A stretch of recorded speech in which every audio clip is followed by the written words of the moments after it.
kuat. Satu waktu saya pernah habis sholat berjamaah, kebetulan berdiri persis di belakang almarhum Abu Ali Dzunurain. Beliau ini tahu betul dari rumah ke masjid naruh sendal di belah mana. Umpama beliau naruh sendal pas di tiang nih, beliau masih ingat kalau sendal yang beliau taruh di belakang tiang. Selesai sholat beliau keluar, enggak lewat pinggir, enggak langsung ke arah tiang. Ketika ngelihat ke bawah sendalnya hilang, enggak pakai nengok Pak. Ngelihat, ya sudah, langsung aja beliau jalan lempeng ke arah rumah. Beliau sudah yakin sendalnya hilang. Lah kalau kita kehilangan sendal, mana sendal? Kalau nggak nengok ya nanya takmir. Kalau masjid ada CCTV, Ustaz Abi buka CCTV. Ketika dapat musibah ridho, itu termasuk bagian zuhud. Yang kedua, meninggalkan urusan dunia yang bikin lalai. Termasuk zuhud adalah anna zuhda fi tarki ma yushghiluka 'anillah. Zuhud juga termasuk bagian kita meninggalkan perkara yang bisa bikin kita lalai. Contohnya apa Pak? Hah? Wih, mantap. Baru mau ngomong saya.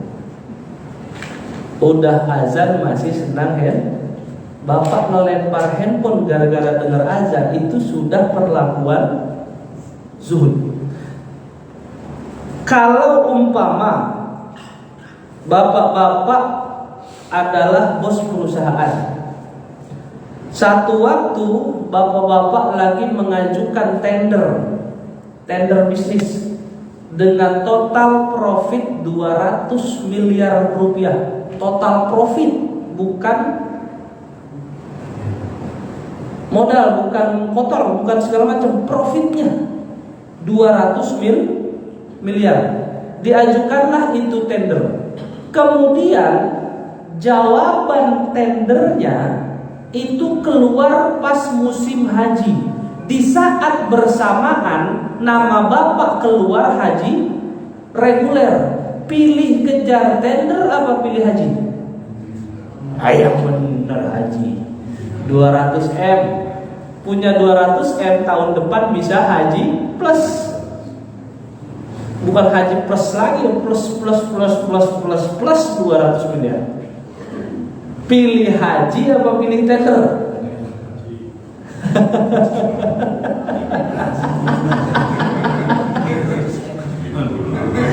$200 M. Seandainya nama sudah, kalau orang namanya sudah keluar untuk haji, berarti absen di sana sudah keluar.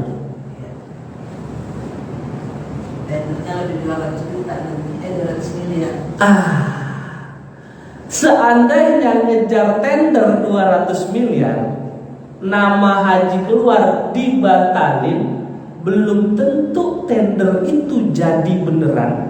Dan kalaupun dapat 200 miliar, belum tentu umur sampai tahun depan.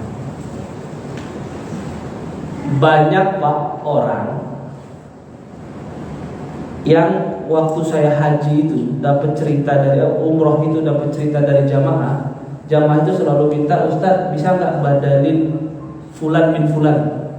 Kenapa? Emang dulu dia punya hajat buat umroh, tapi keburu meninggal. Uang ada, banyak, tapi nggak jadi umroh cuman gara-gara alasan satu kerja, dua ngerasa masih kotor.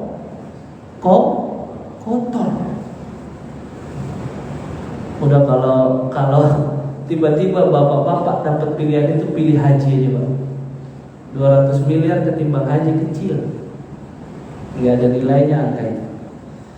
Jadi zuhud adalah meninggalkan urusan dunia yang bikin kita lalai. Contoh orang yang zuhud itu di mana?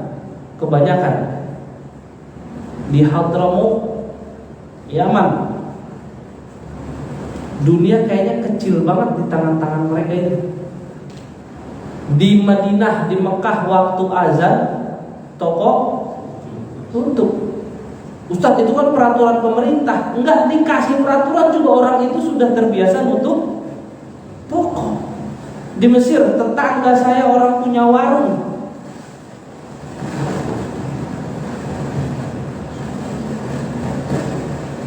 Kesek ya?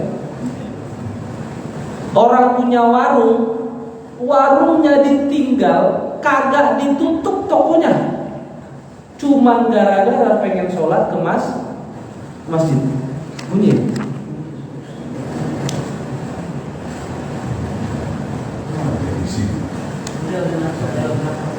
Hah?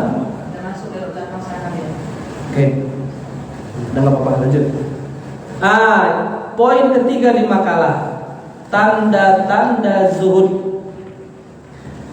Yang pertama, tidak terlalu bergembira dengan apa yang ada dan tidak terlalu bersedih jika yang ada hilang.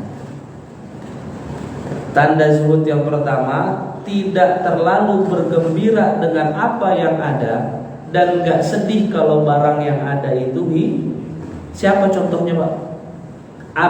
Sayyidina Abdurrahman bin Auf. Kaya stres, Pak. Orang kalau banyak duit kan harusnya happy.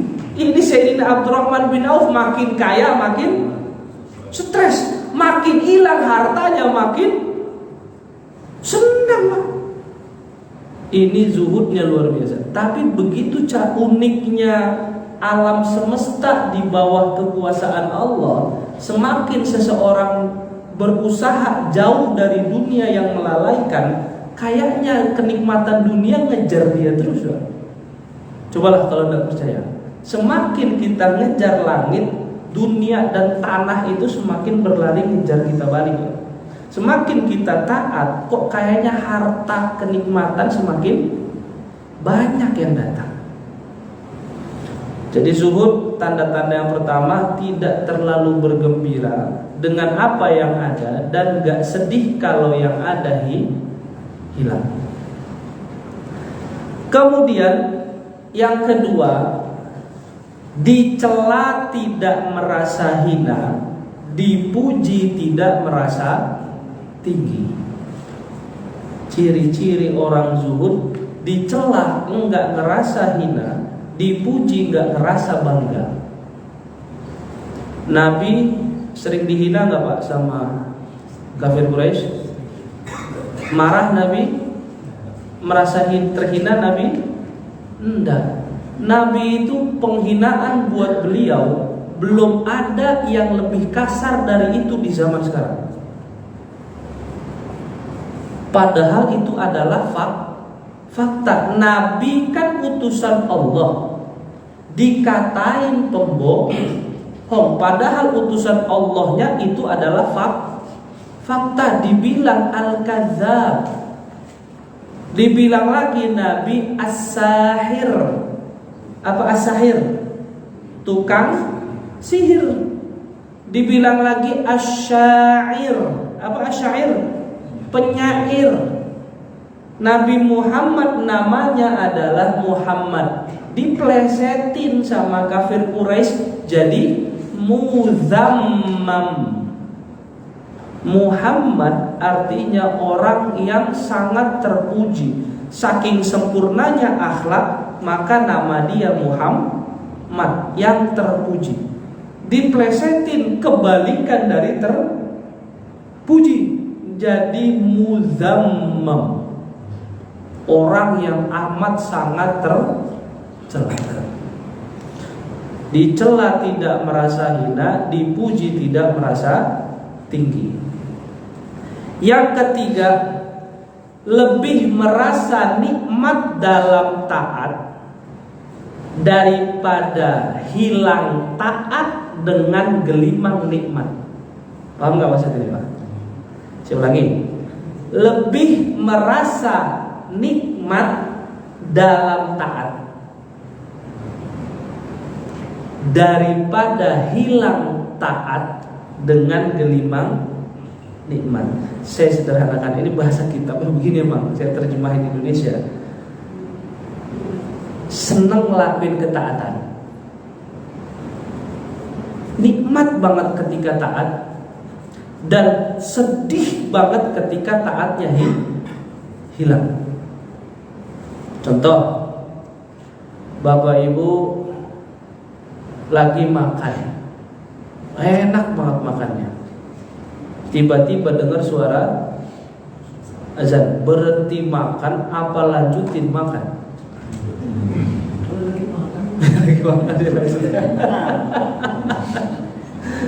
Tanggung. Bapak Ibu lagi senang melakukan sesuatu, senang banget melakukan ini. Kalau anak muda itu ada yang senang main game, Pak. Ketika lagi nikmat-nikmatnya main game, tiba-tiba azan, berhenti main game apa lanjut?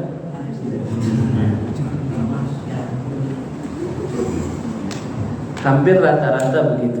Kalau di Mesir Bapak Ibu, saya sering lihat orang Mesir lagi makan, dengar azan, ditutup piringnya, dia cuci tangan, dia berangkat ke masjid. Sopir angkot, sopir taksi lagi bawa penumpang, Pak. Korbannya ini saya, penumpangnya ini saya waktu itu. Sebelum sholat asar, saya dari pasar itu belanja buat kebutuhan jualan. Ketika belanja, jalan macet. Dikit lagi mau masuk waktu asar. Ketika macet, saya masih ingat banget, nama daerahnya itu Al-Hayyus Sabi'.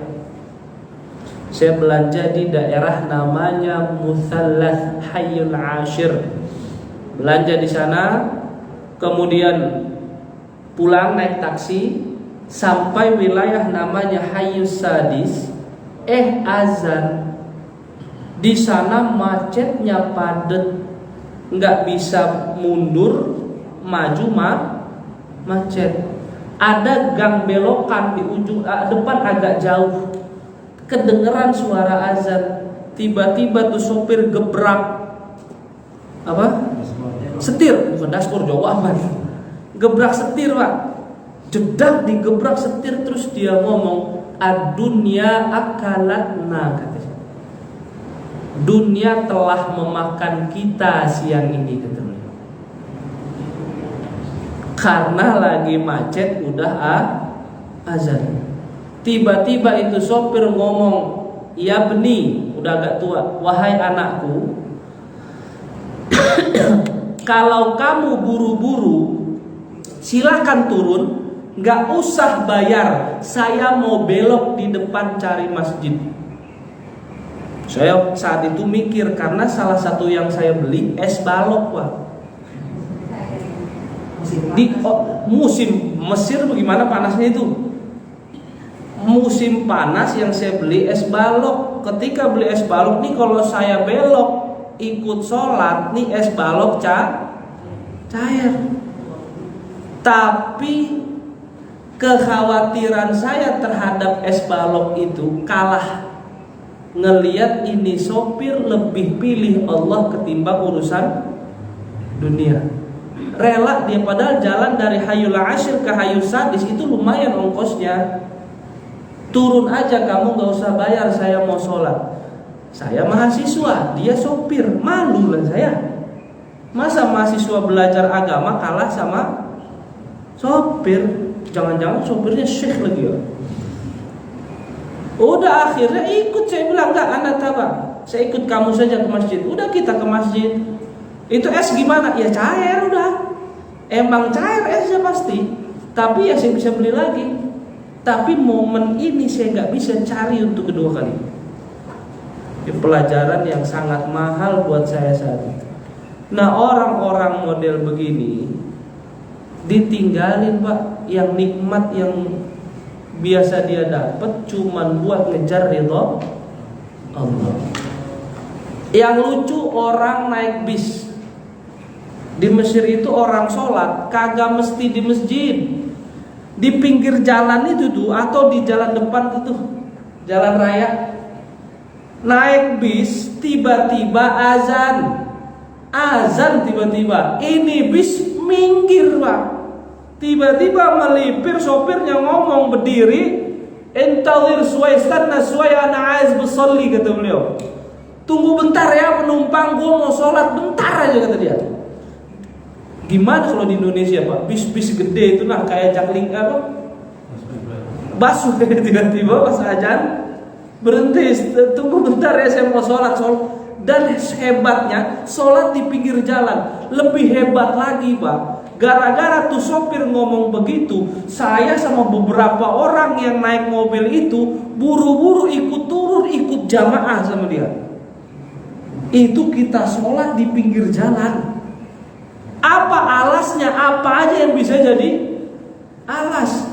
Saya bawa jaket, ya udah jaket saya gelar. Ada orang bawa plastik, Pak, plastik disobek-sobek, plastik digelar. Ada kardus digelar.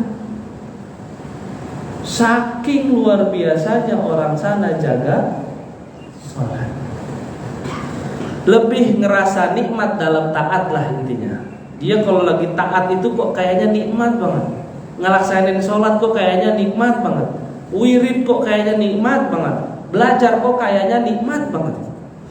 Itu ciri-ciri orang yang tanda-tanda zuhud. Kemudian contoh zuhudnya Rasulullah kira-kira Rasulullah bisa nggak beli kasur spring bed yang empuk? Umpama kasur spring bed udah ada zaman Nabi, bisa nggak Rasul beli kasur yang empuk? Mungkin nggak sahabat-sahabat yang kaya beliin Nabi kasur empuk?